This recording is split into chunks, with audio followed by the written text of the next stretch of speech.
Dia masuk. Akhirnya tim semua masuk ke situ melihat ada bayi yang di toilet itu. Kondisinya sudah mati meninggal.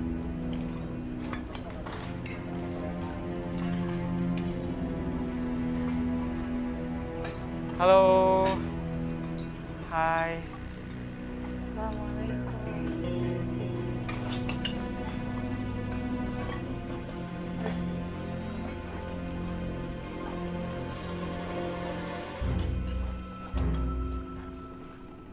Ini siapa? Di samping anak ini ada berdiri seorang nenek-nenek tua. Nenek itu rambutnya pendek segini. Dia kulitnya keabu-abuan. Bajunya putih kembang-kembang. Kemudian dia bawahnya itu pakai kain. Kainnya itu warna hitam. Siapa nenek ini? Nenek siapa?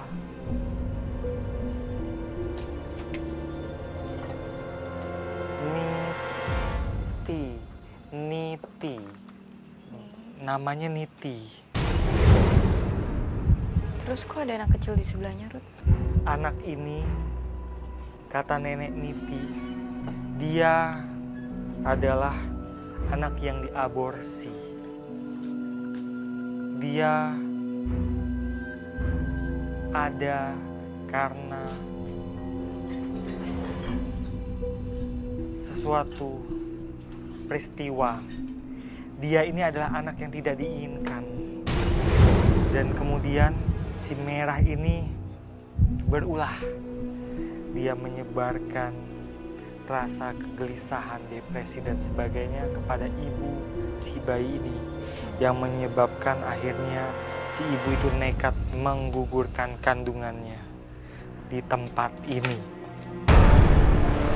Pada saat yang bersamaan ada makhluk-makhluk halus yang menikmati darahnya.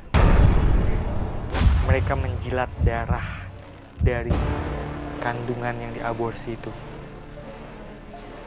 Makhluk-makhluk itu lidahnya panjang.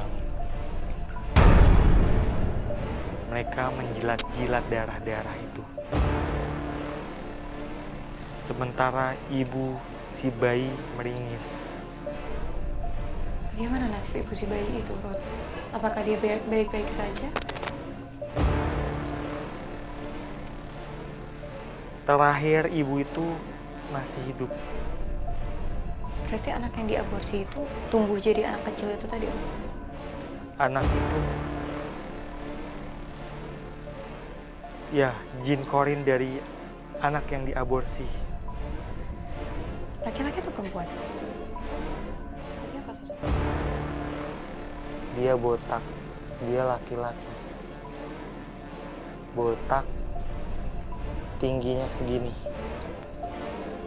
Masih kecil sekali, Ruth. Masih kecil sekali.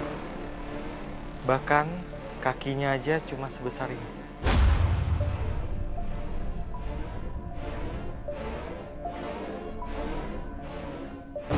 Nenek itu kasihan sama si anak ini.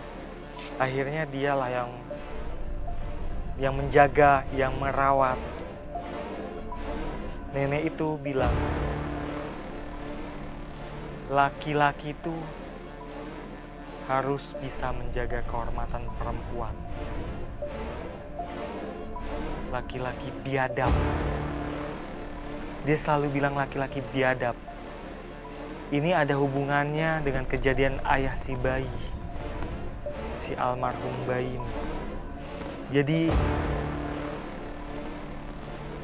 kalau saya membaca dari keadaan ini seperti korban perkosaan, Mes.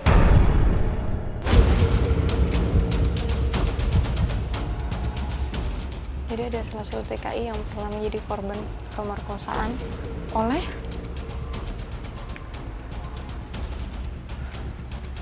Saya pernah baca berita TKI yang diperkosa majikan.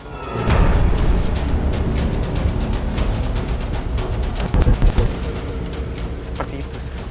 Gimana Gila. nggak depresi kayak gitu? Kacau banget, kacau. Beberapa dari mereka tersinggung, Mas, Kenapa? karena percakapan kita. Tapi kan aku ngerasa simpati sama mereka, Rudi.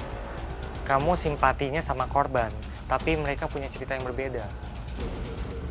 Mereka ini beda, mereka bukan korban. Mereka ini juga makhluk-makhluk jahat yang ikut mengganggu orang-orang di sini.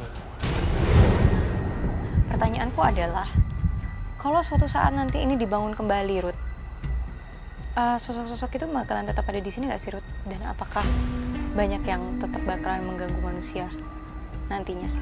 Kalau manusia itu tahan dengan energi dari si makhluk jelek itu,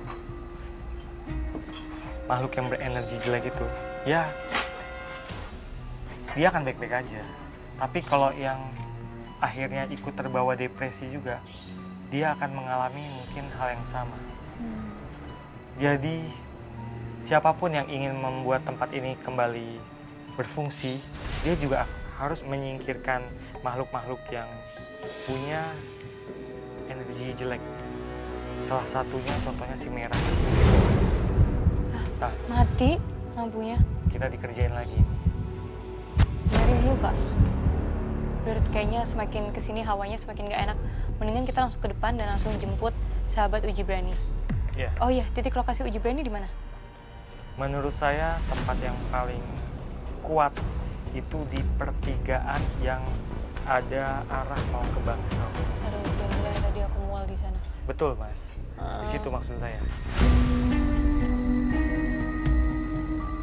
Kami pun memilih area lantai 2 bangunan ini sebagai tempat uji berani kali ini.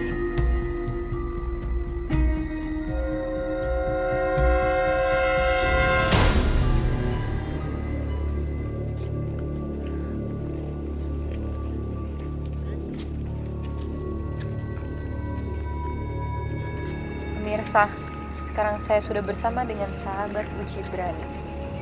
Halo, siapa namanya? Nama saya Vista, umur 25 tahun. Saya bekerja freelance aja sih. Vista, apa motivasi kamu ikutan uji berani malam ini? Aku sih penasaran aja ya sama gedung ini, soalnya ini gedung deket rumah nenek aku, jadi sering dengar-dengar cerita aja gitu. Oke, kalau gitu. Vista, setelah ini kita akan antar kamu ke titik lokasi uji berani. Tapi sebelumnya kita akan memakaikan kamu perlengkapan terlebih dahulu. Ikutin saya.